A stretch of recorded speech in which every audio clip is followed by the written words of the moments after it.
Everybody, thank you for joining us again for another episode of the Pursuit of Purpose podcast. I'm Rob, and I want to tell you thank you for allowing us to become a part of the pursuit of your purpose. Today, I have beside me Chuck, and if you'll notice, there's nobody in the middle. That's because our guest today is coming in remotely. Go ahead and introduce yourself and tell everybody who you are. Hi, everybody. My name is John Solleder. I've been self-employed since 1983.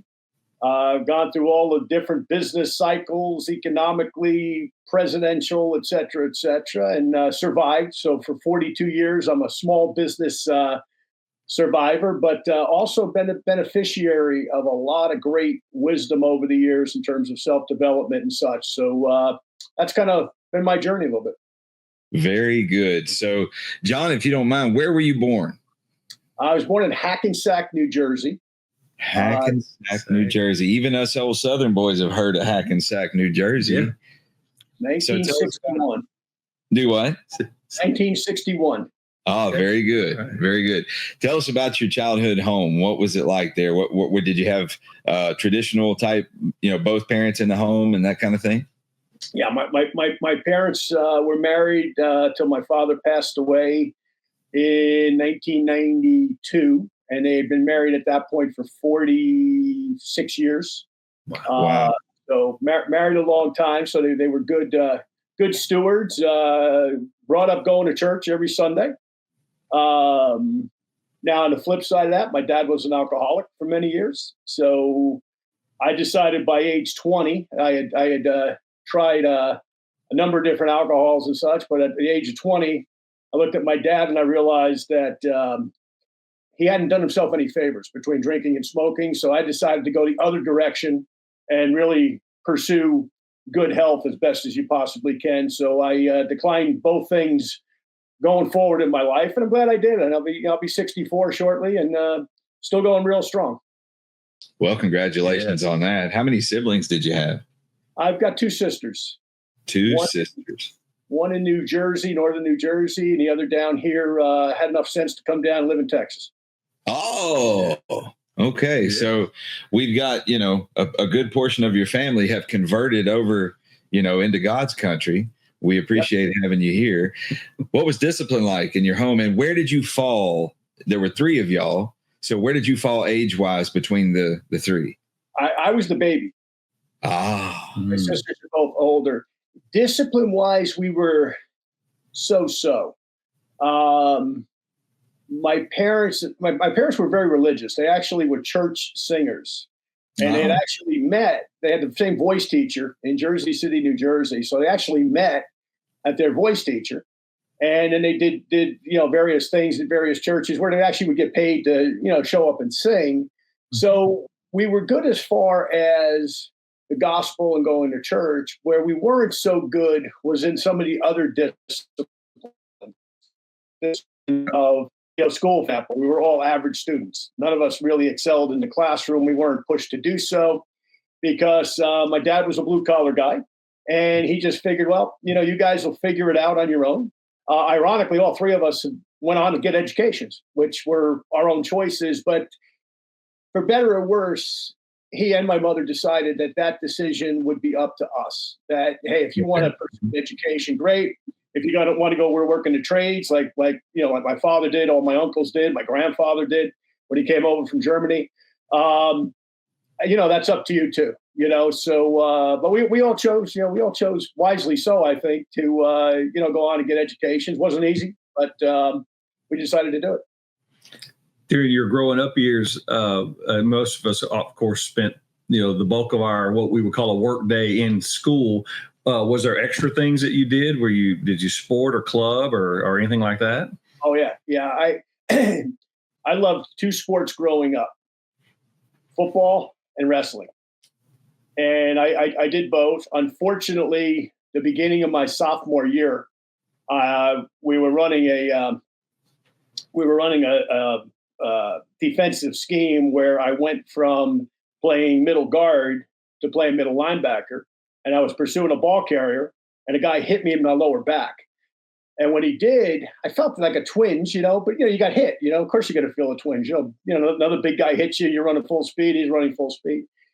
I went to the sideline, I had to sit down and I couldn't get up. And to make a long story short, I wound up in the hospital that night and they did x-rays. See, back then in the 70s, they didn't check for scoliosis, which is not what I had, but they didn't check. Today they check the kids, they make them bend over and they check their spine, which is a good thing. But when they did the x-rays on me, they found I was born with a thing called spondylolisthesis, where my vertebrae were actually intertwined in my nerves. It was actually choking off the nerves on my right side. So even though that hit precipitated it, it was already there. So I had to give up football, unfortunately. I was still able to wrestle, but even then it was very, very limited throughout my high school years. I did eventually rehabilitate myself. And over the course of rehabilitating myself led me to my first business, which we'll get into, I'm sure. But it also got me into my health. It made me realize, hey, you can't be out, you can't be drinking, you can't be, one or the other. You know what I mean? Like you can't do everything in life. And I chose kind of the healthy path. And I got very, very involved in judo and eventually in jujitsu and sambo, which is Russian wrestling, a combination of freestyle wrestling and judo. So I did come back and I had an athletic career after I probably shouldn't have. My doctor that did the surgery probably wouldn't have been too happy with it. He, didn't like contact sports, but, I was blessed that I survived. I'm still healthy in my 60s. I was probably one of the lucky ones. It could have gone the wrong way, but I loved sports, still do. Anxious this time of year because the NCAA wrestling tournament starts in 3 weeks. This weekend's all the conference championships start. So I'll be watching Penn State and Oklahoma State and Iowa and all the great NCAA wrestling powers go at it on the mat for the next couple of weeks. Yeah. So I've actually had some experience with spondylolisthesis myself. And what I understand with that is it is something that a lot of people are born with, is a degenerative circumstance. So you had one procedure, is that right? Just one?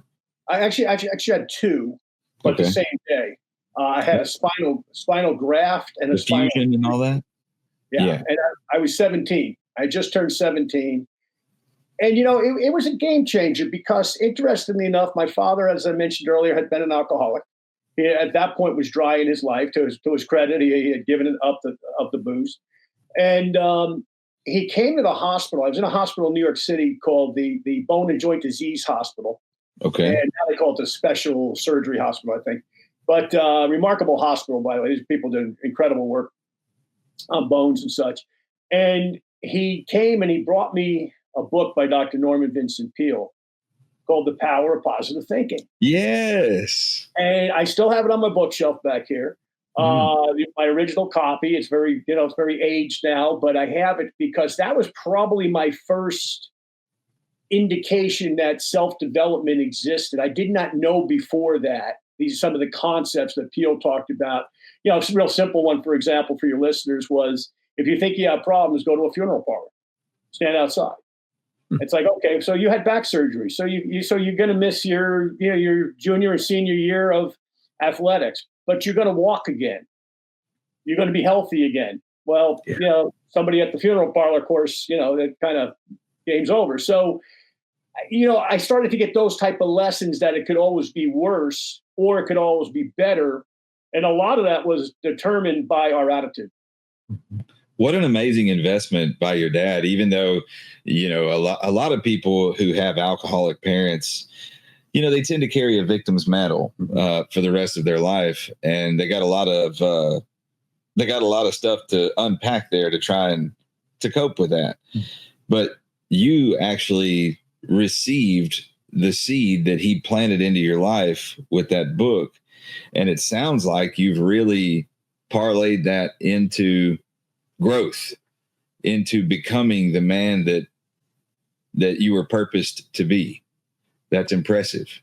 Very much so. That shows a lot of mental courage and advanced critical thinking. That's good. Very good. So I commend you on that. At what age did you leave home? Well, I left home formally at 18. I went to college in Pennsylvania, and initially, and then my father got sick. He had a heart attack, aneurysm. So I finished my first year at Waynesburg College, which is in southwestern Pennsylvania, very close to West Virginia. And I came back to New Jersey, and I went to Seton Hall University in South Orange, New Jersey. And had to catch up because when you transfer, of course, you lose credits and such. So worked like crazy, but I also always worked. I bartended, which was crazy for a guy that ultimately would give up drinking, by the way. But of course, you see some lessons why you don't want to drink, besides my father, obviously. Second to that, I worked in some construction because my family was all in the electrical trades back in New Jersey. So I worked on jobs, carrying pipe and all sorts of things, which I loved, by the way, because it was another workout. It was another way to get strong. Farmers walks all day carrying pipe, so it was a good workout and you were getting paid, and I did various other things. But what happened was during the rehab of my back, because I did want to get back on the mat, I joined a Nautilus club. If you guys remember the old Nautilus equipment that Arthur Jones created, right? That was very popular. Some of it's still around, but Arthur Jones created it.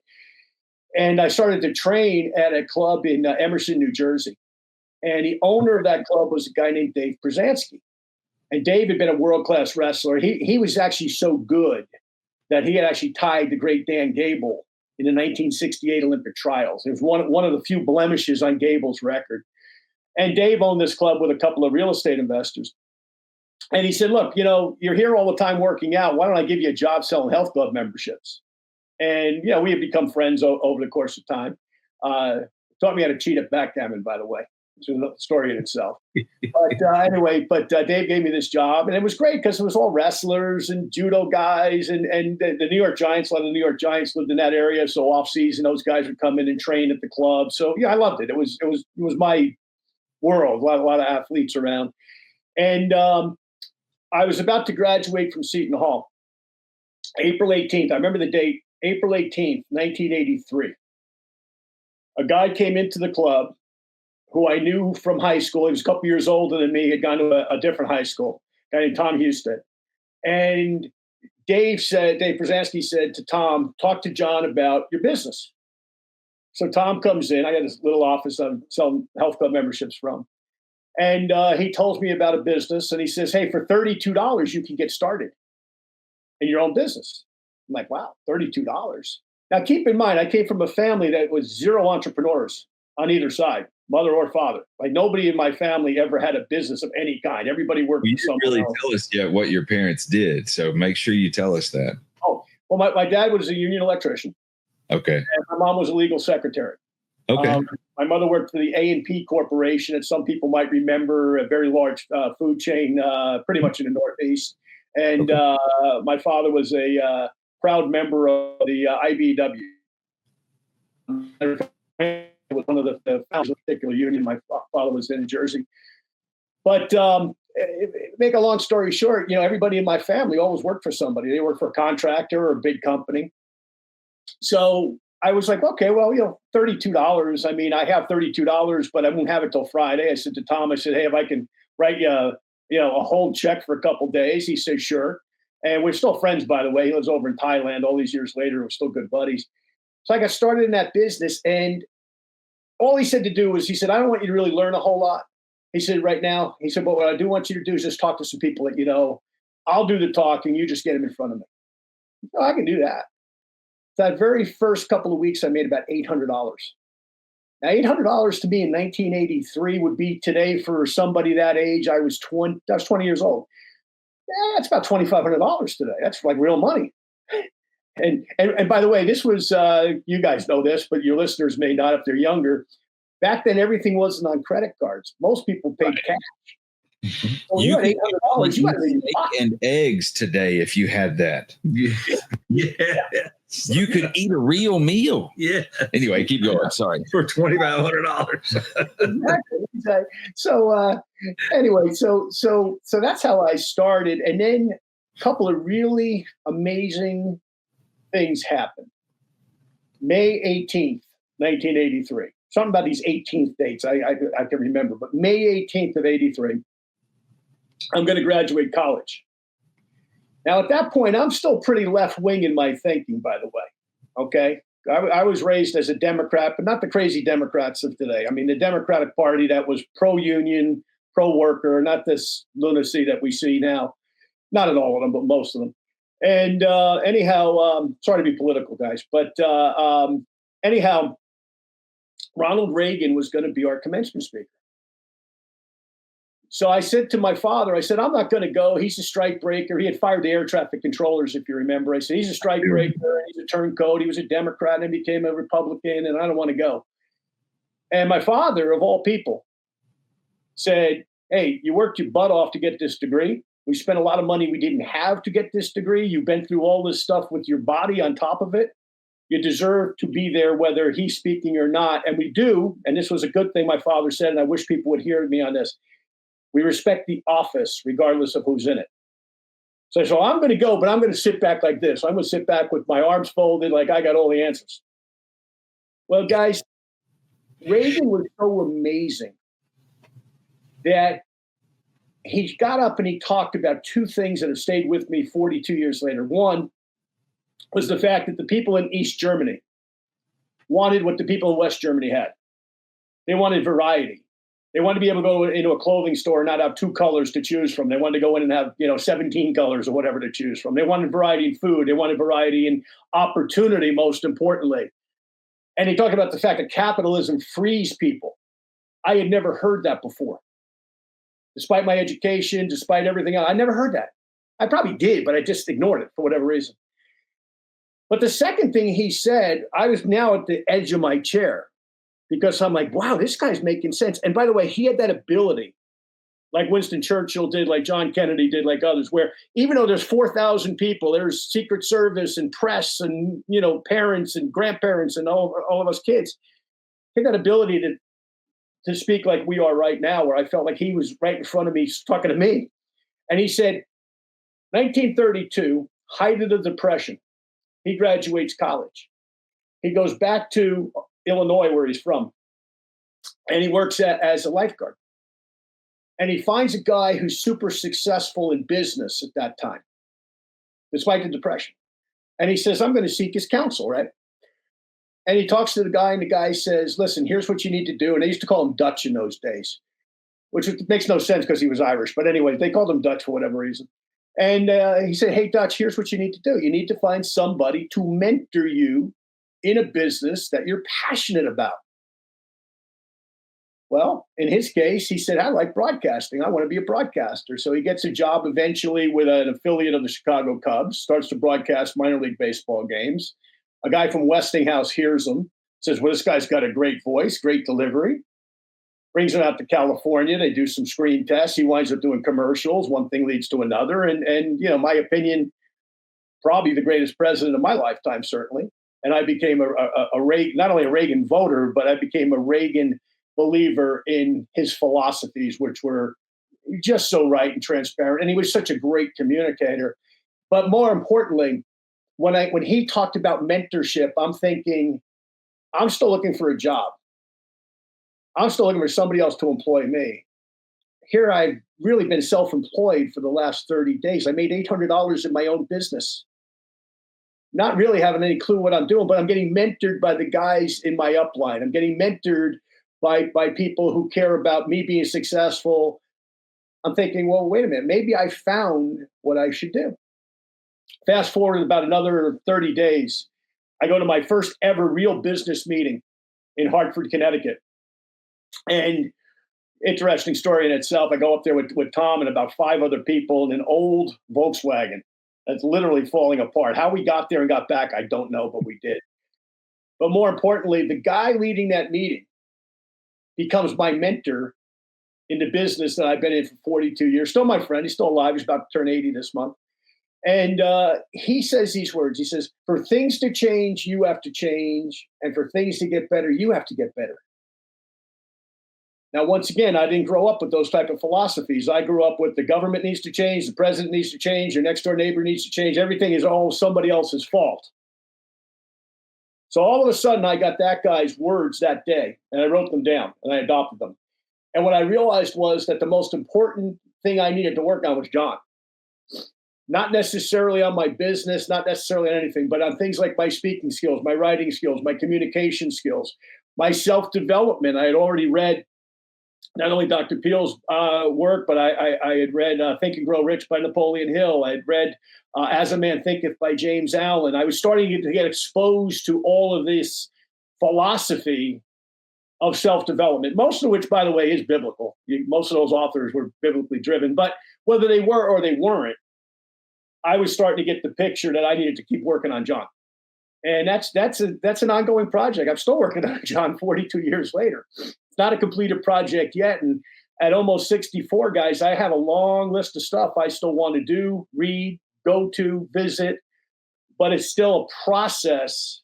It's never completed until they close the lid on you and, that last day that you're on the planet, in my opinion. And the people who stop their self-development are the ones who get in trouble, or the people who think they have all the answers.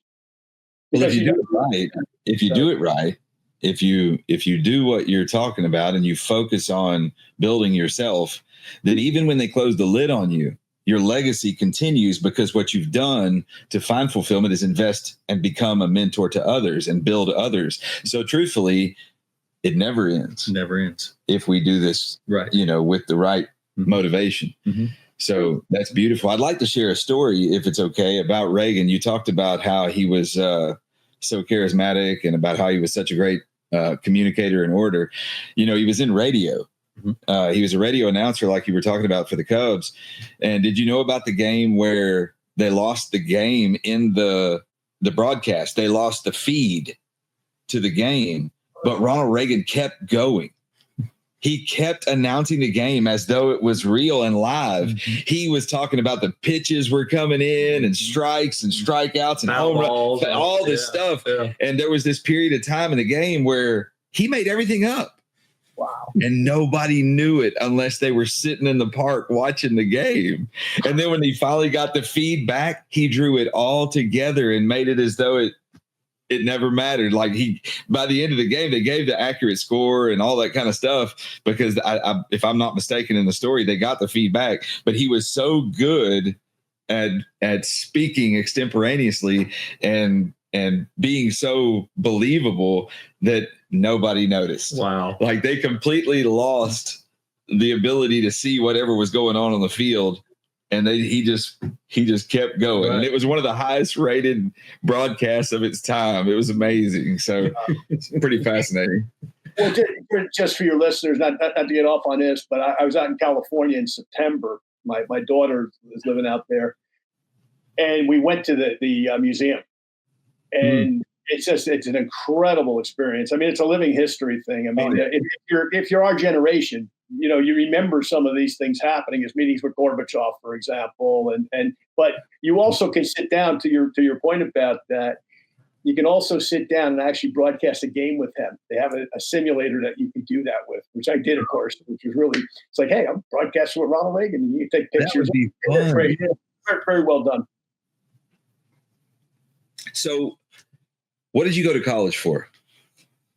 Believe it or not, communications. Okay. Well, that's a valuable study. I mean, that's applicable to any trade that you might endeavor to go into. So that's awesome. Well, don't hear too many people do that anymore. Right. What's that? I said, we don't hear about too many people majoring in communications. Well, I thought I wanted to go on to law school. Okay. But we didn't have the money. I mean, like the money was gone. So that wasn't going to happen, but I applied. I did get accepted to a couple law schools. And I thought, well, maybe I'll go into the law. And if you're going to go into law, you better be able to speak in front of a court, certainly, and make a case. But my real thing was I want to be a sports writer. Uh-huh. And I did have an interview with a guy to become a sports writer. But I found out at the time it paid $12,000 a year, and I had already started this business that I made $800 the first month. I'm thinking, well, I'm going to make $1,000 a month, fully taxable. No tax deductions as an employee at that time in '83. Still probably not much today. I was like, nah, I think I'm going to go the entrepreneur route. So I declined his offer, and then, who knows, two roads diverge in the woods. Maybe I would have been, Howard Cosell or something. But I'm glad I went the direction that I did. So, you're currently married? Yes. Yep. And how did you meet your wife? I met my wife in Montreal. She's a French Canadian. I met her we're married 23 years. I met her 25 years ago on a blind date. I had a friend in Montreal. I helped to found a company in Montreal way back in 1996. And when I did that, I got to know a lot of the people, obviously, in the province of Quebec. And I spent a lot of time in Canada working and living over the years. And a friend of mine said, hey, my girlfriend has a friend.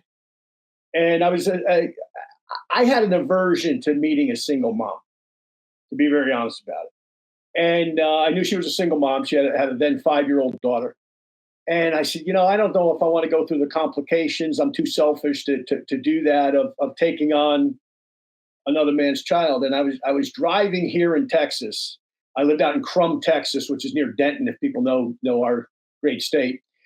And I was going out to dinner by myself. And I was listening to a show that the Coach McCartney was on, the founder of Promise Keepers. And I'm listening to this show, and I'm out in the country between my house and where I was going to dinner. And he says, if you're so selfish as a man that you won't step in and raise another man's child, no matter what the circumstance is, then you're not a man. And I mean, I was convicted. I had to pull over. I'm like, whoa. It was like Reagan again. It's like, how's this guy talking to me over the radio? And I decided then to meet this girl. And, we fell in love, got married a couple of years later. And we had 3 kids of our own. Unfortunately, one passed away early on. But we got 2 other great kids. And I did adopt her daughter, Camille, who's my daughter. I mean, she's, outside of, she looks like her mom, but she's going to look like me. But she actually acts more like me than my 2 biological kids sometimes, by the way. She thinks like me. She's been raised around the entrepreneurial mindset. So she's got a great mind for business. And my 2 other kids, they're in college right now. My son is a coder. He's a full stack coder. He went to SMU for that. And now he's studying to be an electrical engineer. And my younger daughter, she's actually studying fashion. So we've got great kids out of it, and hasn't always been easy. We've had our challenges like every family does. But we've always kept our eye on our faith, number 1, and number 2, our purpose. And so here we are all these years later. And, we're looking forward to, the part of our life now that we're in where the kids are pretty much self-sufficient, and we can do a little bit of traveling and do a little bit of stuff that we didn't get to do, frankly, when we were a younger married couple. Well, I am sorry to learn of the loss of your child. Yeah. I can relate to that to some degree. I mean, nobody can say they know how you feel, but we are members of a similar club. Sorry to hear that. Yeah. So my heart goes out to you. But it sounds like you guys have a beautiful family. So congratulations on that. Thanks. A lot to be proud of there. Yeah. You've got a great mix, technical expertise all the way to fashion. Right. That is fascinating. And I can also relate to having a non-biological child being said that it is that child is your twin behaviorally. We have one that we adopted that is from Guatemala. And my wife tells me that she is my replica in her attitude and stubbornness and, anything that she can think of, my wife, that is frustrating to her, then it's my trait. Yeah. But any Easter-isms, she comes right on us. Yes. I can relate. I get accused of the same. She's like, Camille's exactly like you. How did that happen? Yep. It's the same way that radio broadcast hits you at the same. That's how it happened. Oh, exactly. Don't you love divine? We just love those divine interventions. But I will say this: that daughter that I'm referencing was at a cheer competition this past weekend in Dallas, up in your neck of the woods, and there was a shooting, and the first thing she did was be concerned for everyone that was with her well-being. And in that moment, when my wife learned that, she also said, "Oh, she's just like you." So there was a big compliment there. When she, became a protector of everyone around her, my wife also gave me that as an attribute. So there you go. So it's not all complaining. Right. Yeah. I got I got just a little bit of positive credit there too. So, right. So we can be happy with that. For sure. So how old are your kids now? Grace is 20, Fred's 21, and Camille is about to turn 30. Wow. So, yeah, we've got three adults, believe it or not. So they still occasionally need money, though. I haven't quite figured that one out yet, but we're blessed that we can give it, small, here and there, different things. But it's funny because there's an old saying that Dan Gable came up with that once you wrestled, everything else in life is easy. And I would amend only one part of that, and that's that once that you had kids, everything else in life is easy because it is a great challenge, and to do it and to get them to the finish line where they become adults and they're healthy and they're smart and they've got goals and dreams and ambitions. I mean, it's not as easy as it looks, as we all know, and young people that are having kids, it's not easy, but it's definitely worth it because when you look back, that's your legacy. That's, I have a business legacy, certainly in what I've done, but my greater legacy is what those three go on and do in their lives. For sure. Yeah. You mentioned some of the folks in your life that had just these very consistent professions their entire life, different folks. And then you took that different route, which was more that innovative, creative, roll with it type of thing. And parenting is like that. Those toddlers that come into our world are not the same, 15, 20 years from now. And if I don't pivot with them, then nobody's growing. And so the fact that your kids are aspirational, that's a testament to you and your wonderful wife, that spirit's inside of them. I love that. Thank you. Yeah, they're very independent. They're all their own people. And they've got their own ideas. My son's the only one that's interested in politics. Daughters could care less. But my son, this is the first time he voted, and we went together to do it, which was a great experience, to be able to, go the first time. I don't remember, honestly, the first time I voted. I think I was already an adult, so I was out of the house. But because he was here, we went into pre-voting. I said, "Hey, let's go vote together." And at first, he pushed back a little. He said, "Well, I don't know if I'm going to vote. Trump's going to win either way." He's like, I would vote for him. I said, "Hey, your mother has lived in this country 23 years. She is a legal immigrant. She does not have the right to vote. So she cannot go and vote even though she's paid taxes and she's lived in our country. So this is a right, and when much is given, much is expected. You need to participate." It's a duty. It's right. If he had voted the other way, that's a right that you've been granted under our Constitution that you need to take advantage of. That's beautiful. A lot of people do, no matter what their politics are. Yes. Yeah. And he probably learned, if he didn't know already, when he got to the ballot box, if you will, there were other down items that needed his participation too. You got judges and councilmen and all those and other ordinances that he gets to participate in. So it's more than just that top job. And he got to see all those names and all those other considerations, and he realizes it is a participation situation.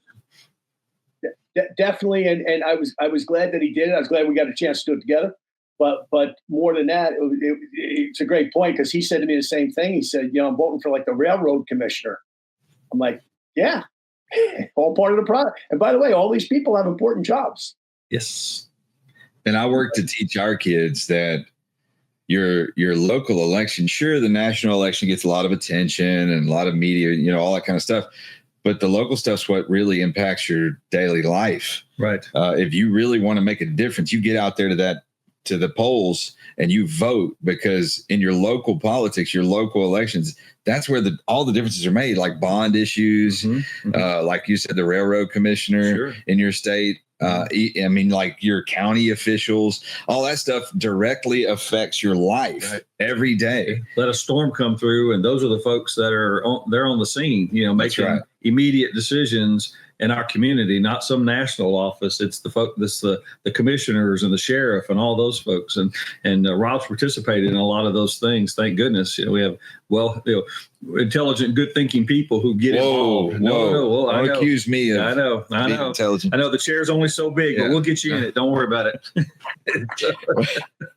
But I remember the first time I got to vote, and I felt as though it was a duty. I really did. I felt like I am now of age, and it is my responsibility to take care of my country by doing the least amount that I can.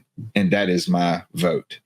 And so I went there, and I'll never forget it. When I walked into the polling station, it was a local church in our town. And I got this overwhelming sense of anxiety. Like, I was nervous when I walked in the door, like, am I going to do it right? Are they going to, and I didn't know any of these people, and I was young, just a kid. And they were so nice to me. They made me feel welcome. And I don't know what party they were. I don't remember who they were or anything. It's kind of a blur looking back now, but I'll never forget that. Walking into a polling place, it felt like such a big deal at the time.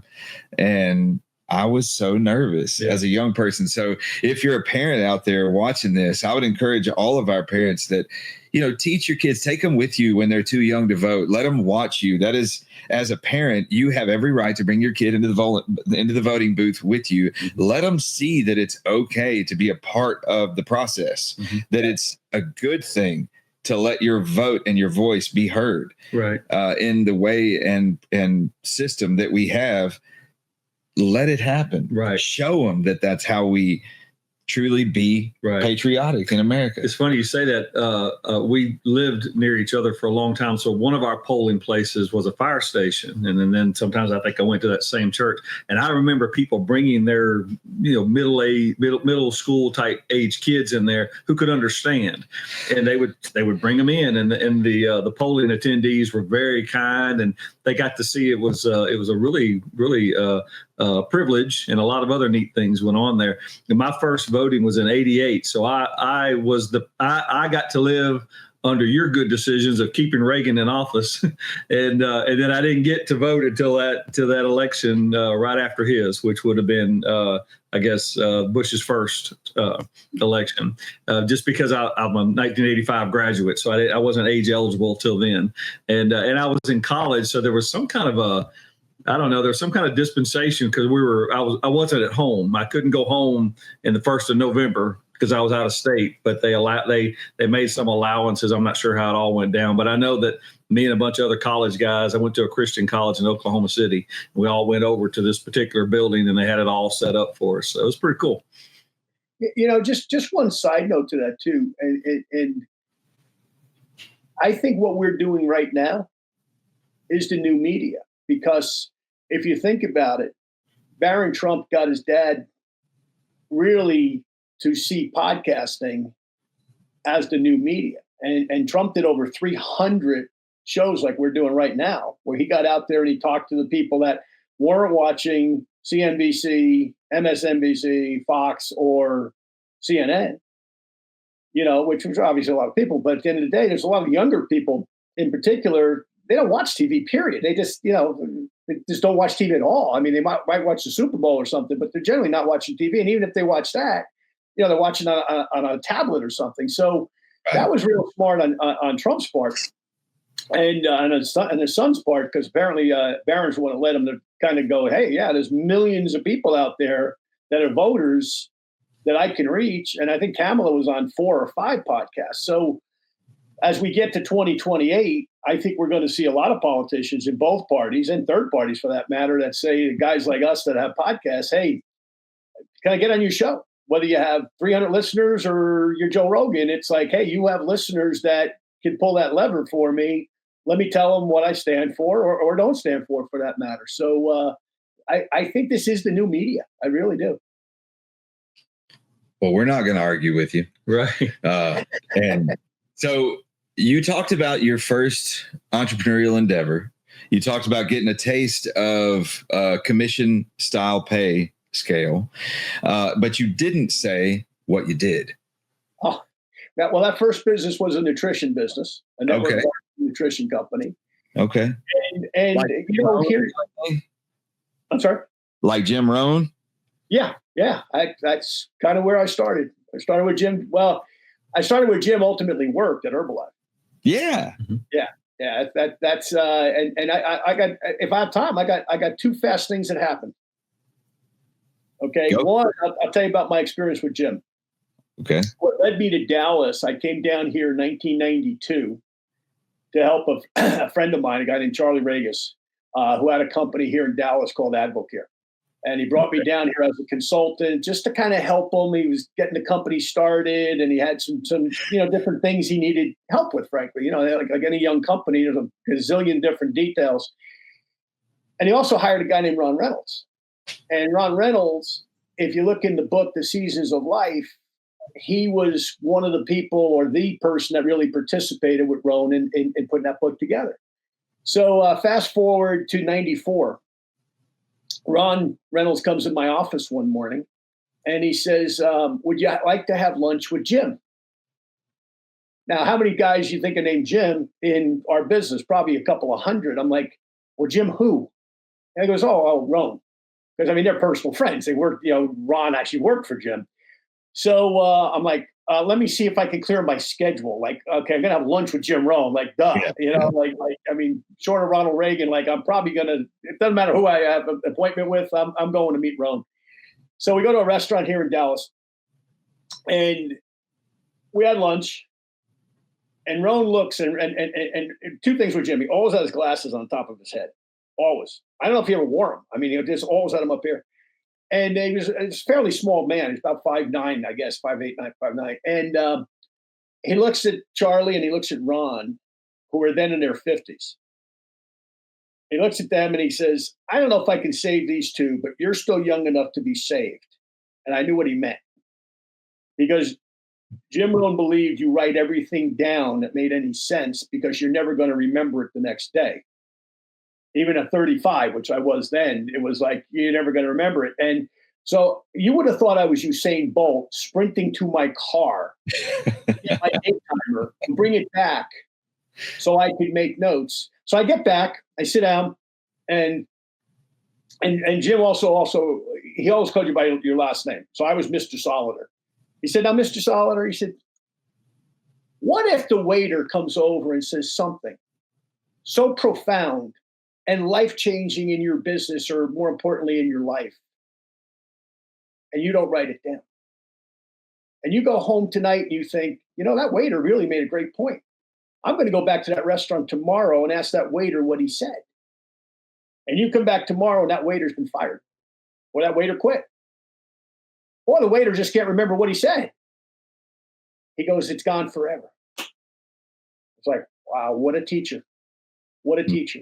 And I was pretty good, by the way, we were taught always write things down. Right. But I'm just thinking, hey, we're having a casual lunch, right? This is, four grown men. We're going to have a nice lunch, and which we did. But Jim made such a great point, and that's how profound Jim was. And I talked to so many people. Larry Thompson, my first mentor, who turns 80 next week, he brought Jim to Herbalife, and they were good friends going back to Bestline back in the 1960s. And, he tells me Jim's stories all the time, same way. It's like Jim would just make this point, and he was never nasty about it. He was subtle enough, but you kind of got in that subtlety, boy, this just made sense. And that's why he had the impact. And, he had the impact, obviously, on Tony Robbins and on, millions of people. And even to your point earlier, even from the grave, Jim continues to inspire people nonstop, so that's my Rohn story. Yeah, I've got lots of stories about what's happened over the years, but that one there, if people don't gather anything else from what we're talking about, write stuff down. Don't trust your memory, especially as you start to get a little bit older, because the memory just isn't what it used to be, so to speak. So what do you do now? I mean, you started out, that was your first taste of entrepreneurial endeavors. So, that was early in life. You were how old exactly? 20? When I started, I was 20. But let me tell this other story real fast. 85, Herbalife has a problem with Food and Drug Administration. Okay. I mean, literally, the business goes from here to here. And I decide, you know what? I've tried this multi-level thing. I've made some money, but time to get into the real world. So I go out and I get licensed in insurance and securities eventually. I worked for MetLife for a few years. And I learned another very valuable lesson about sales management and people. I'm at a meeting in New York City, and a guy named Bob Crimmins, who was the vice president of MetLife at that time, gets up and he's speaking to a couple thousand agents, right? And he says, when I get a phone call and I'm reading a report, let's say, I'll multitask, I'll do two things at once. He says, but when Mehdi Fakazadi, that's a real name, by the way, I'm not swearing. Mehdi Fakazadi was Persian. He was the number one sales rep at MetLife. When Mehdi calls, I put down everything and I listen. Because when your top people call you, they're too busy to call you to say, hey, isn't it a nice day? They're calling because there's something serious in the business that needs to be looked at. He says, I put everything down and I listen. And I was like, wow, another great life lesson at such a baby age, where I'm listening to this guy who's, by the way, a legend in that company, this man himself. And of course, Mehdi as a salesman. I think he even became president of MetLife at one point, that guy. But my point is, he made a great teaching moment about when your top people call you, don't be looking at Facebook. And to Roan's point, write down what it is they're calling you about and deal with it, So that was another great lesson. But to answer your question, what am I doing now? 1996, my mother gets diagnosed with what they thought was going to be a life-ending disease. As a result of that, when she was done with all the tests, she fortunately wasn't going to die at that point. She was 69, but I tripped across a product called Immunical, which was developed at McGill University in Montreal, right? Which ultimately led me to my wife and everything else. And I became the kind of the marketing guy of that product. It's a product for the immune system. And it goes back to 1975, by the way, that these two professors at McGill started to work together on it for the immune system. You guys are probably hearing a lot about glutathione lately. If you go on Facebook, you'll see glutathione. I was one of the guys that helped to take that idea to the marketplace. We did not invent glutathione. It's in every cell in your body, but we found a way to basically enhance it and give your body the building blocks to create more of it, which as we age is vitally important for our health and longevity. So that's what I've been doing all these years. Mm-hmm. And we're in 18 countries right now with that business. I've always stayed in the insurance business as well, though, as not as a backup, because of my initial experience in network marketing, where the company went up and down, and eventually to Herbalife's credit, by the way, they did recover very well. But more than that, I've always wanted to keep my finger in the financial world. And I'm not a big agent. I got I don't know, 50 or 60 clients. But more than that, I always wanted to keep up on things like the tax law, the estate planning laws, et cetera. And there's no better way than keep an insurance license, because you have to for your clientele. So it really was for me, once again, part of my self-development and knowledge base was always to keep a foot in the insurance business, to kind of say, hey, what's changing? What's Congress changing in terms of estate planning, tax law, retirement planning, et cetera, et cetera. So I've always kind of worn, two hats, primarily in the network marketing space. I've written 4 books on it. I'm kind of an authority figure in that industry. But I also, like I said, I always wanted to keep my foot on the ground, and frankly, to advise people in my industry, because most of them are really bad saving money. I've never met more people who made $1 million and are broke, frankly. Because they think, well, I made $1 million, but I spent $1.1 million. Well, if you're a school teacher and you make 50,000 and you save 10,000 a year for your retirement, you're probably ahead of the game than somebody makes $1 million and spends $1.1 million, doesn't pay their taxes, and gets themselves in trouble. So part of it's been from an advisory standpoint too, that I like to help people with their finances to, have them have something at the end of the day, for all the years that they work. Mm-hmm. That's very good. So do you consider yourself a successful person? Yeah, absolutely. So what does it mean? What separates a successful person from a failure? I think it's how you see yourself. It's not necessarily a number. It's not financial. Okay. It can be to some degree, but I think it's, did you raise a successful family? For example, that's the most important thing. Do your kids know the Lord? Okay. They'll make a decision whether they want to pursue that relationship or not, but you need to certainly expose them to it. We've done that. Third thing, I feel like I've helped a lot of people around the world, to better themselves. I had two groups of people I've worked with a lot over the years. One group has been immigrants, people who come to North America, Canada, or the United States, in some cases not speaking the language. Like what we take for granted, speaking English. They come and they're speaking, Portuguese, or they're speaking Italian, or they're speaking Polish or whatever. And they come and there's communities they can work in, certainly in network marketing, but they're limited. And to help them to kind of learn a business that they can take not only to their people from their respective country and in communities now in North America, but also, that they can better themselves and have a shot at the American dream that, once again, too many Americans take for granted. We got the greatest show on earth. We just need to understand that. Second group, I worked with a lot of single moms. For some reason, I educated a lot of single moms, ironically, one of which was a good friend of mine, Arlene Lowy. She passed away, unfortunately, a couple years back. But her son is actually my attorney now. And he was raised in the direct selling industry and became a super successful attorney now. And it's just kind of ironic the way things work out. I took him to his first ball game when he was 4 years old. She was a single mom. And so, I kind of took him under my wing a little bit, and he's been watching him do some great things with his life. So, those two groups and others for that matter, but those two groups in particular, I've kind of worked with. So I feel like I made a mark because, like in that case, that young man was able to go to a great college, get a great education, become an attorney. He's raised his own beautiful family now.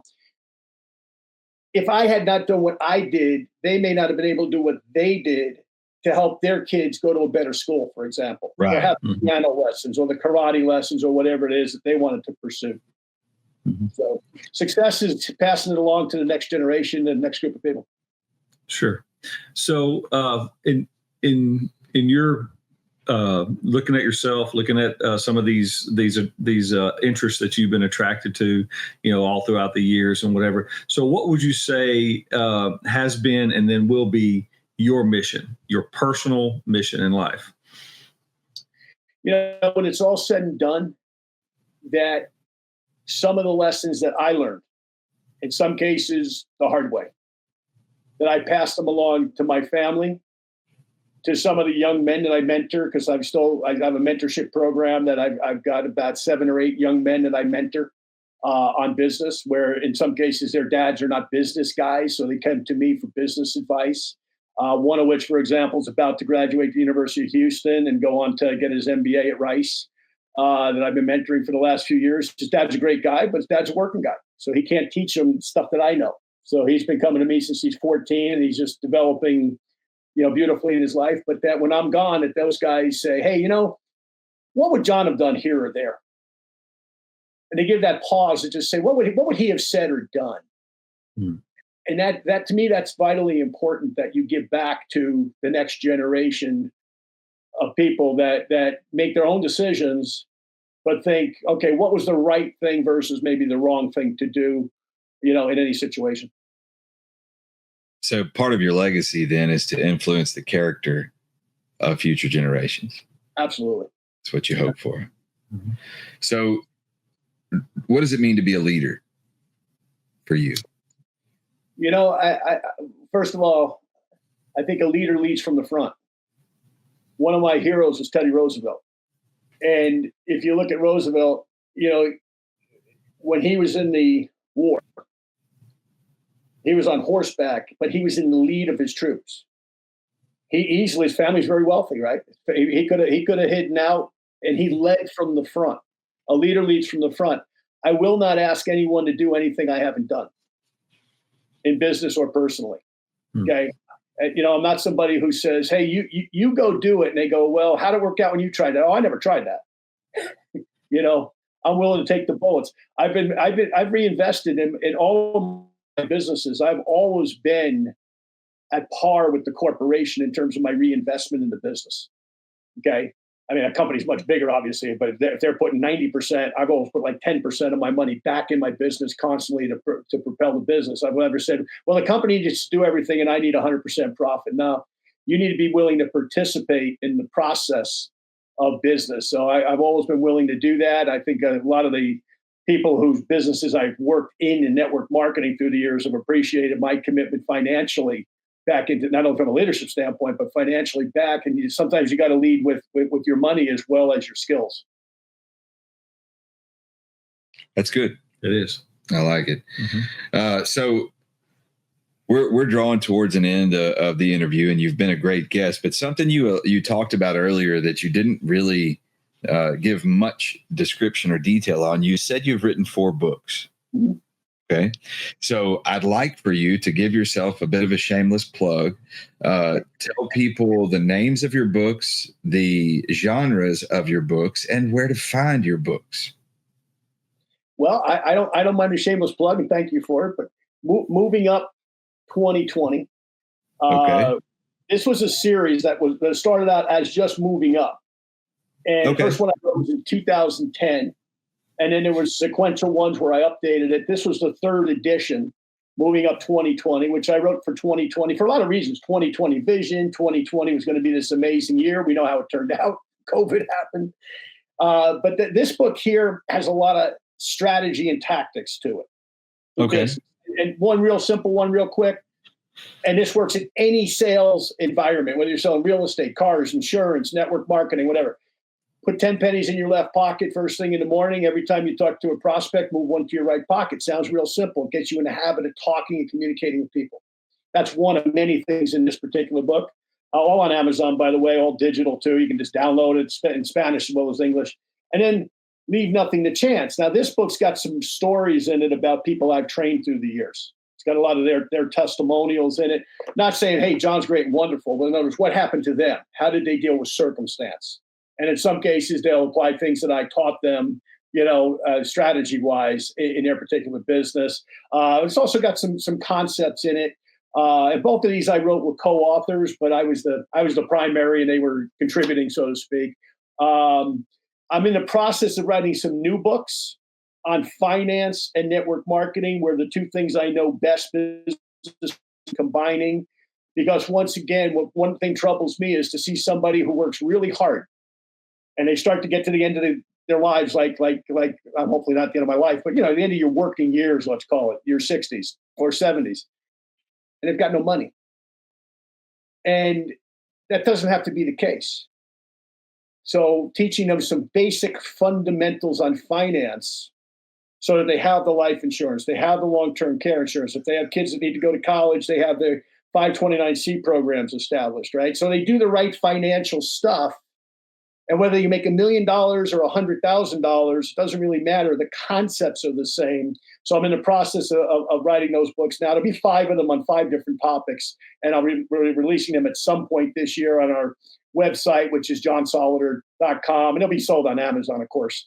But I didn't get them through there, and there'll be ebooks. So once again, simple stuff. They can read it in a couple hours.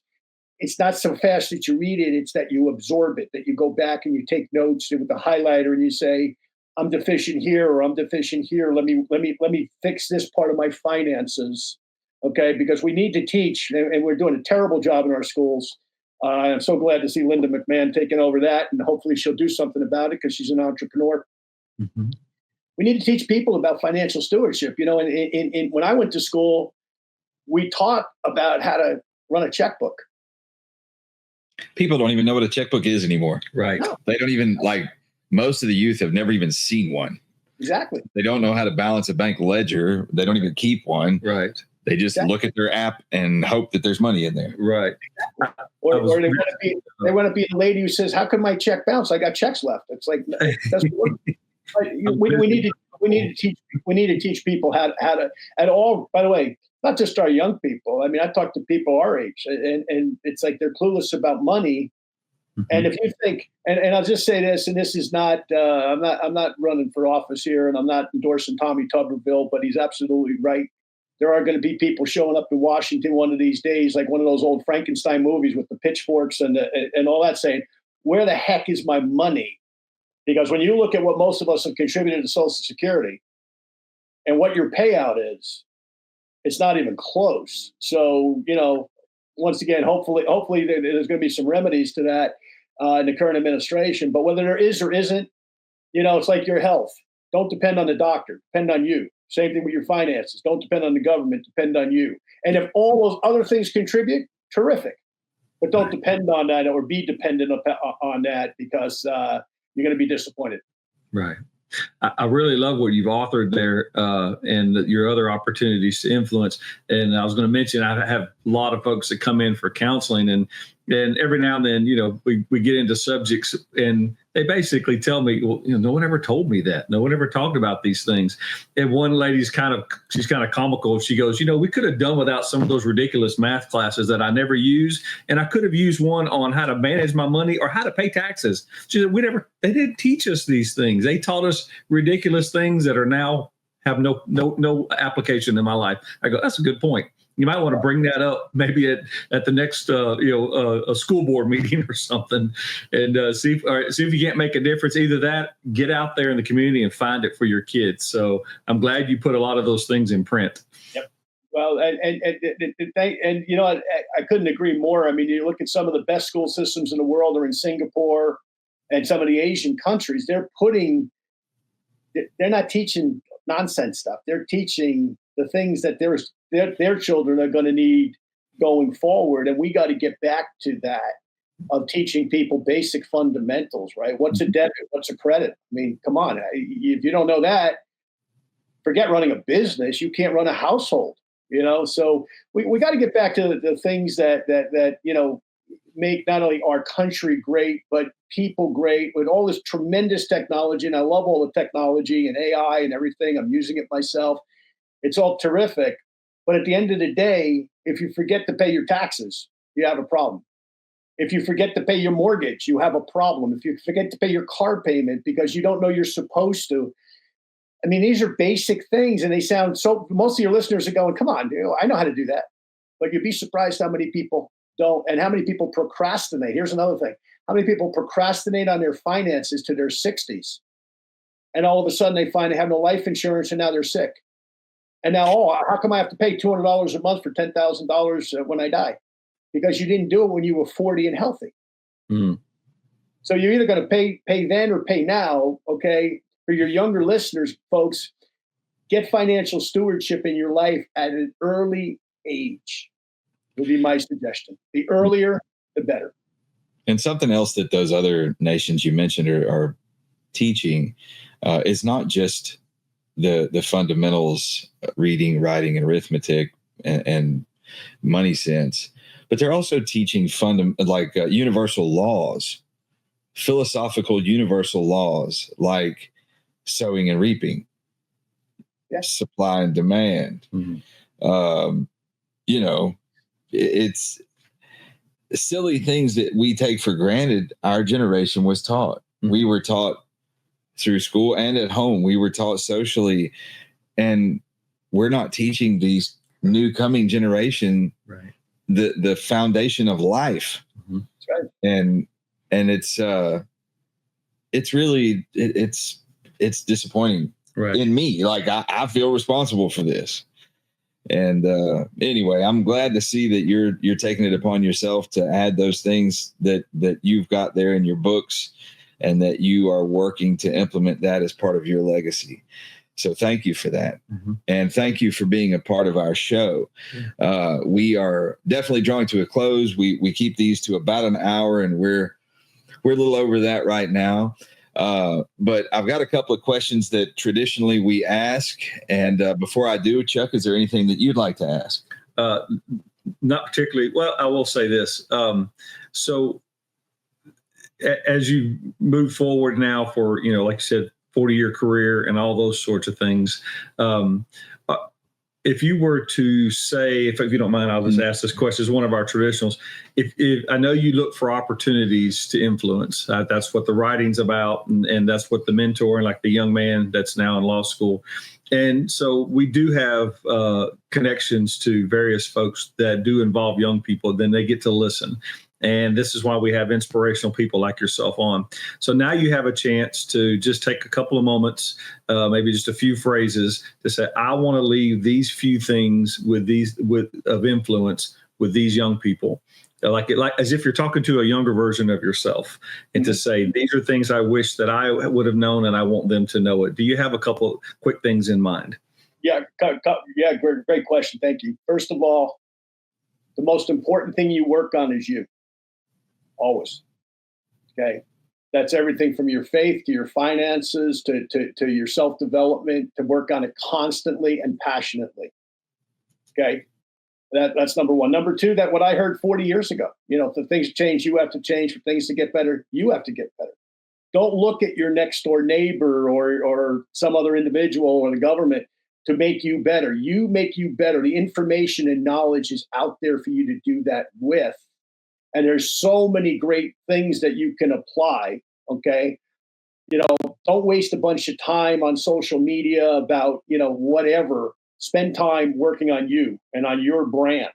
Okay. Whatever that brand happens to be, whether you want to be the best school teacher, whether you want to be the best electrician, whether you want to be the best entrepreneur, whatever it happens to be that drives you.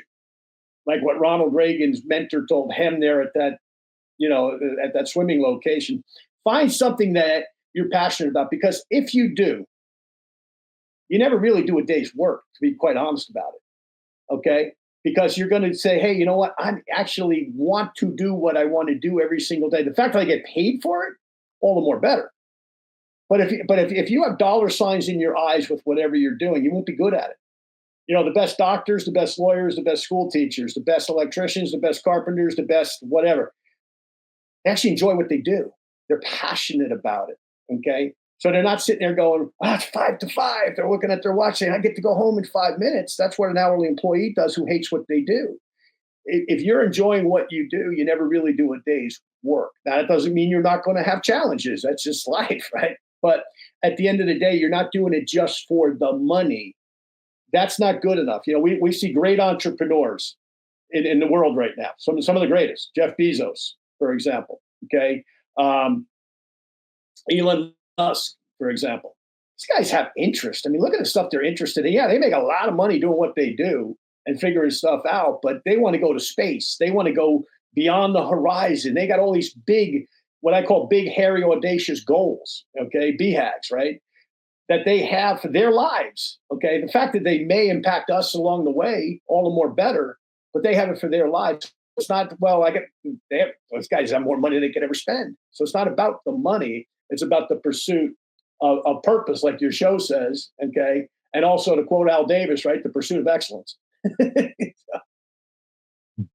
Well, thank you for that. And so the final question that we're going to ask, that I'm going to ask you, is if you could go back in time to the younger version of John, let's say you're about 17 years old, and you're going to whisper in your own ear some profound advice that would have the opportunity to sink in, because I know that at 17, I didn't often listen to profound advice, but somehow you would hear this. What would you give yourself as advice? Don't be afraid to fail. I like that. Too. Do not be afraid to fail. Everyone I've met some of the great entrepreneurs through the years, inventors, great, incredible people. People have done incredible things with their lives. To quote Jim Rohn, right? They took seed, soil, sunshine, rain, miracle of life, and they did something with it. And all of those people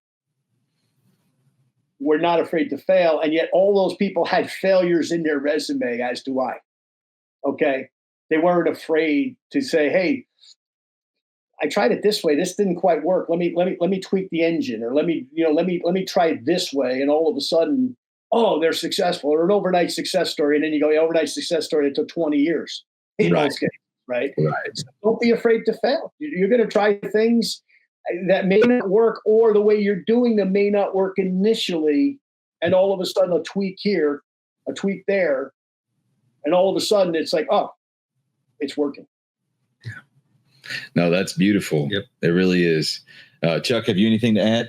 Just thank you. What a inspirational conversation we've had, and I'm so glad we have this archived because I know a lot of folks are going to get a lot out of this, and we look forward to looking up your books. I really love the subject. I love where you're heading with that, and so do appreciate you being here. Well, I'd like to return the favor too. We got to get you guys on our show, so I'll have my wife send you the Calendly, and love to get you guys out there to our audience in addition. Well, I'd love to. I would love to get an autographed copy of each of your books, okay, and purchase those, and make sure that I can have them here on display when our guests come and go from the office. And is there anything that you'd like to leave the audience with? Advice, nuggets of wisdom, whatever it may be. Well, just this, like on our YouTube, which John _Solleder, or you can go to Leaving Nothing to Chance and get there as well. Every Wednesday, I started a thing called Ink and Insight, where I take an author and I take about 5 or 6 chapters of his or her book. They got to be a living author, by the way. That's the first rule. They have to be alive. And I'll tell you why in a second. But for example, today, the author that I was interviewing, his book was called Real Impact. I've interviewed him already on Sylvester Stallone, Mary Kay, Walt Disney, Abe Lincoln, forget the other, and then today, Old Mandino, and then today is on the Andrews Sisters, the old singing group from the World War II era.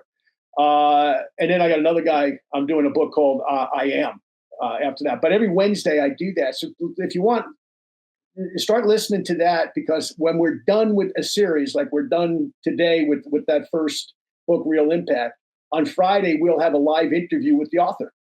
So if you've been listening to the show on Wednesdays, even if you only heard parts of it, you say, hey, I got a question about your research on Abe Lincoln.